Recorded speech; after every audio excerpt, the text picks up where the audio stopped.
Welcome to goal post. তো চলে এসেছি আরেকটি নতুন ভিডিও নিয়ে।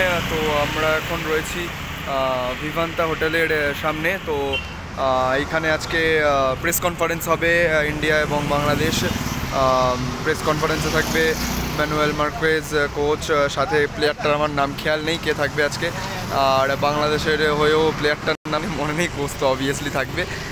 তো যাই হোক, দিন যত এগোচ্ছে, ম্যাচের টাইম যত এগিয়ে আসছে, ততই উত্তেজনার পারদ যেন হাই হয়ে যাচ্ছে। বিকজ তোমরা দেখতেই পাচ্ছ সোশ্যাল মিডিয়ায় দুপক্ষের মিডিয়া থেকে, একদিকে বাংলাদেশ একদিকে ইন্ডিয়া, দুপক্ষের মিডিয়ার সাথে এই দুপক্ষের মিডিয়ার বেশ সুন্দর একটি ঠোকাঠুকি লাগছে। অপরদিকে বাংলাদেশের মিডিয়ারা কিছু অভিযোগ তুলে আনছে ম্যাচের আগেই।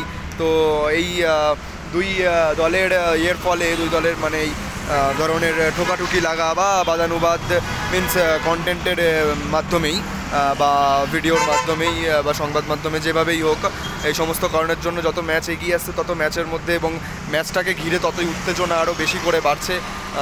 তো প্রেস কনফারেন্সের জন্য তো আমরা চলে এসেছি। তো শিলংও তৈরি, এদিকে ইন্ডিয়ান ফ্ল্যাগটা মেবি হয়তো বোঝাতে পারবো না তোমাদের। হ্যাঁ, এই যে যাই হোক, তো দেখতে থাকো।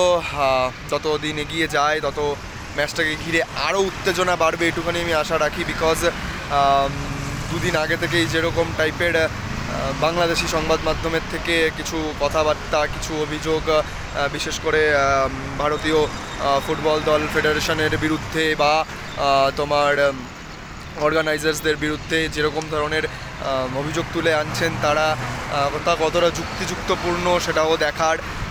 এদিকে যতই বাইরে প্রেশার ক্রিয়েট বা হাইপ ক্রিয়েট করা হোক না কেন, খেলাটা মাঠেই হয়।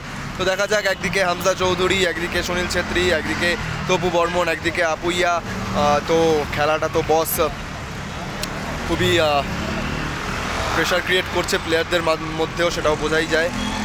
তো যাই প্রেস কনফারেন্সটা করি, তো তোমাদের সব কিছুই বলবো কি আপডেট, কে নামতে পারে কে না নামতে পারে। সো দেখতে থাকো ভিডিও, নজরে রাখো গোল পোস্টে। ততক্ষণের জন্য টাটা।